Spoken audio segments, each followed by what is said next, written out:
Martín, buenos días, ¿cómo te va? Hola Steffi, muy buenos días a todos quienes nos acompañan a esta hora.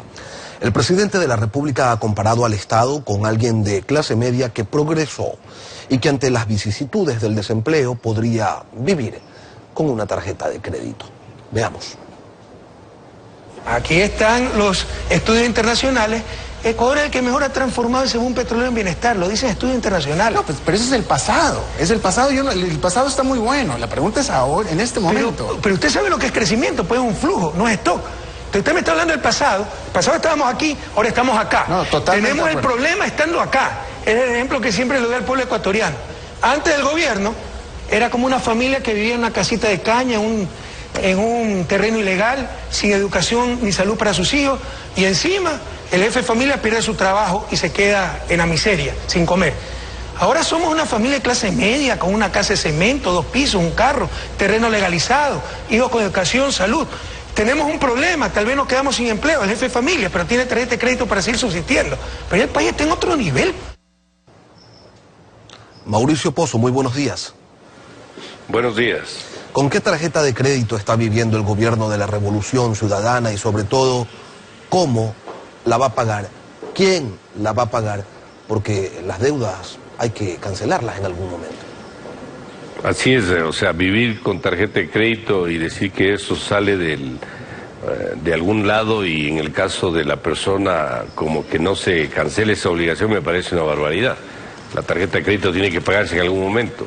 Y el gobierno lo que ha hecho para poder financiar el hueco que se presentó en diciembre pasado no ha sido nada fuera de lo que ya ha venido haciendo en el periodo previo, es decir, endeudarse más, contratar obligaciones en condiciones absolutamente onerosas, traspasar el problema para adelante y obviamente ahora en el mes de enero nuevamente estamos en una situación muy complicada porque el programa económico no se hace presente, no ha habido programa económico. Un programa económico no es recibir plata del exterior, endeudarse, recibir plata de impuestos y gastarse todo. Un programa económico significa tener objetivos, tener metas, tener instrumentos, hacer reformas, buscar acuerdos internacionales, tener acuerdos con acreedores en condiciones adecuadas, que el rol del sector privado sea el que tiene que ser, que el Estado tenga el suyo y no tener lo que tenemos de este momento, que es un país con recesión económica el año previo, con recesión económica el 2016 y muy probablemente el 2017 se repite el problema porque el gobierno que asuma, sea el que sea, va a tener que tomar decisiones y esas decisiones obviamente van a tener costos. Así que si usted me pregunta con qué se está buscando salir de la situación actual, con endeudamiento, pero el endeudamiento tiene obviamente que pagarse en su momento. Ahora, llama la atención que el presidente ponga esos ejemplos y llama la atención por lo siguiente, porque la resolución de la Junta Bancaria 2012-2027 en su cuarto considerando señala que es necesario contar con límites para el otorgamiento de los créditos de consumo que incluyen a las operaciones de tarjetas de crédito para minimizar el riesgo de sobreendeudamiento que podrían alcanzar los sujetos de crédito en el sistema financiero. El presidente de la República lo dijo en una sabatina y de hecho se redujeron inmediatamente los cupos. Hace 3 años se anunció y se implementó esto, se señaló que no estaba bien endeudarse y hoy, ¿bajo qué circunstancias un economista manda a la gente a vivir a punta de crédito? No, me parece, como menciono, un error de fondo y de forma. Los problemas no se resuelven así. Hay temas de fondo que no se han resuelto. Las personas tienen que buscar, en la medida de lo posible, manejar también en orden sus finanzas personales, como lo tiene que hacer el Estado. Porque cuando se producen los excesos, vienen los problemas posteriores, que es lo que estamos viendo en este momento. Si no habríamos duplicado el peso del gasto público respecto al PIB entre el año 2007 a la fecha, me estoy hablando del 21-22 a más del 40%, si no habríamos duplicado el tema de la deuda como se lo ha producido, si no habríamos generado toda esa suerte de incertidumbre, producto de mensajes poco coherentes, como decir, por ejemplo, alianzas público-privadas y al mismo tiempo otra vez la ley de la herencia y la plusvalía. Ese tipo de señales contradictorias son las que generan incertidumbre. y eso hace pues que no se tenga ningún tipo de claridad y eso empieza a degenerar en problemas que se están viviendo. Economista. El problema del desempleo que se está viviendo, por ejemplo. En la página 111 del más reciente informe del Banco Mundial publicado en este mes de enero, observamos cómo proyectan un crecimiento negativo de 2 puntos para este 2016, de 0 para el 2017 y de apenas medio punto de crecimiento positivo para el 2018. ¿Tan mal están las cosas? Bueno, estamos viendo el producto de la falta de inversión. Fíjese que se acaba de conocer la inversión extranjera neta al tercer trimestre del año pasado. El acumulado de los 3 trimestres supera levemente los 500 millones.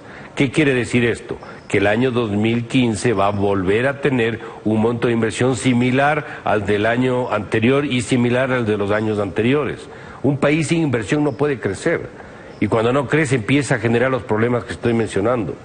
Si usted compara la inversión nuestra con la inversión de, por ejemplo, Bolivia y Uruguay, que son países que son la tercera parte en tamaño de PIB del Ecuador. En un caso tienen 2.000 millones, en el otro caso tienen cerca de 3.000 millones. Ni se diga con los vecinos.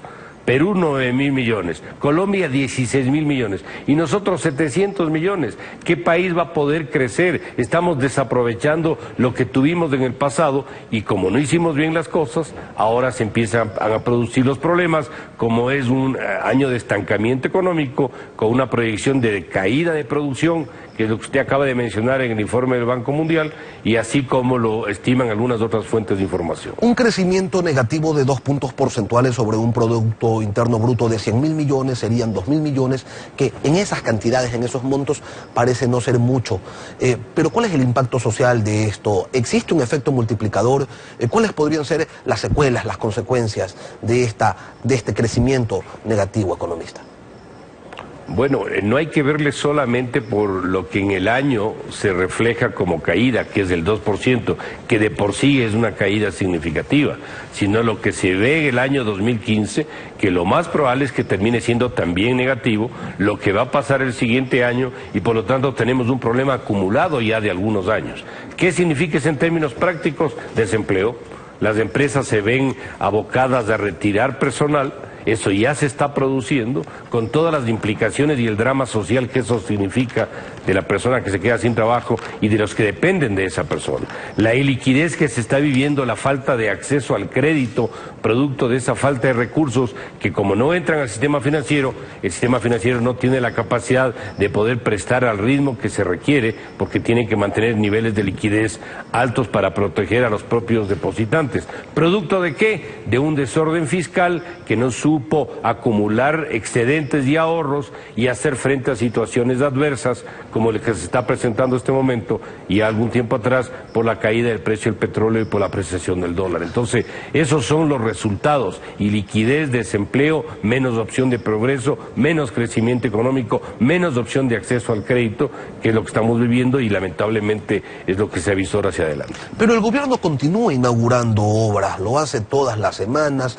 Ayer se anunciaba una inversión para un proyecto minero, sí, solo $1.000 millones y hasta el 2018, entonces estamos hablando de 300 millones, un poquito más por año, 333 millones por año, pero parecería, en función de estas evidencias que aparecen de manera constante, que quienes advierten de la crisis son agoreros de un desastre que no termina de llegar todavía, o es que quizás de a poco ya la gente está empezando a sentirlo.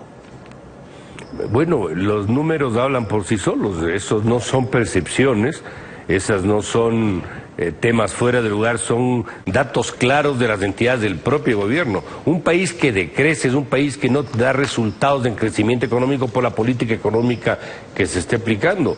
Un país que tiene el segundo riesgo más alto de América Latina después de Venezuela. ¿Qué significa eso? Un país que se le ve desde el exterior como una nación riesgosa donde hay recursos que se invierten y que demandan un mayor rendimiento porque obviamente los riesgos son mayores. Un país que registra los niveles marginales de inversión extranjera. ¿Qué significa? Que no ofrece las condiciones adecuadas para poder atraer recursos. Es decir, ahí están los números, no es un tema que está fuera de lo que realmente está aconteciendo. Y claro, hay muchos anuncios, hay mucho ruido, pero no hay muchas nueces, no hay realidades, porque las cifras son las que le acabo de mencionar, proporcionadas por las propias entidades oficiales. Recuerde usted algo en esto, Lenin, los últimos 15 años, el 85% de los recursos de los últimos 15 años, de 16 prácticamente, desde que se inició la dolarización, han estado en este gobierno. Y el promedio de crecimiento económico anual de estos últimos 9 años es menor que el promedio de crecimiento económico de los 7 años previos. ¿Esto qué quiere decir? De que no ha habido una gestión que permita aprovechar esos fondos y poder promover un crecimiento más grande para tener mejor calidad de vida, más de empleo. Hay mucho discurso, hay mucha propaganda, pero no hay hechos reales por los indicadores que acabo de mencionar. Yo no me estoy inventando los números, ahí están los números del propio gobierno. Y sin embargo, economista, el Estado candidato promociona que la inversión social asciende a 56.000 millones de dólares. Lo plantea casi como un eslogan de campaña y señala abiertamente a la ciudadanía. Le indica: el gasto público eres tú. ¿Esto es real o hay más marketing que evidencias, que hechos en esa frase? ¿Usted cree que si eso sería correcto, tendríamos un país que está decreciendo, un país en recesión económica, un país con más desempleo, un país donde no tiene financiamiento, un país que tiene que endeudarse en las peores condiciones en el mercado internacional, donde falta liquidez, donde no hay inversión extranjera? ¿Eso significa el gasto eres tú? Economista, pero las hidroeléctricas y las carreteras y las escuelas del milenio, los hospitales, esas obras están allí, se ven. Bueno, parte está ahí, pero usted las carreteras necesita promover de que se transporte mercadería y productos, pues. Porque caso contrario queda el asfalto y no queda la producción encima. ¿De qué le sirven las carreteras si eso no se da? ¿De qué le sirve, por ejemplo, el aumento de hospitales si no tiene radiólogos en el país o no tiene el equipamiento humano para poder manejar esa institución, o cuando el servicio no llega en las condiciones adecuadas? Ahora mismo se está viendo de que ya se retira la participación, por ejemplo, de los hospitales privados por las deudas que se tienen. El servicio no está llegando a pesar de los montos. Esto no es un tema cuantitativo solamente, no es solamente echarle plata a los sectores, es mejorar la gestión para que le llegue el servicio a la gente. Si no llega el servicio a la gente, ¿de qué sirve haber invertido, haber puesto plata en esos sectores en las magnitudes que se han dado? Y finalmente, esos recursos que tanto se anuncia que se ha dado para el sector social deberían sentirse en los indicadores que acabo de mencionar. ¿Por qué no crece más rápido el país? ¿Por qué no hay más inversión extranjera en el país? ¿Por qué no hay más capacidad de financiamiento? ¿Por qué está subiendo el desempleo? Nosotros nos estamos pareciendo bastante más a Venezuela que a lo que estamos viendo en otros países como los vecinos o Chile. Economista Mauricio Pozo, gracias por acompañarnos.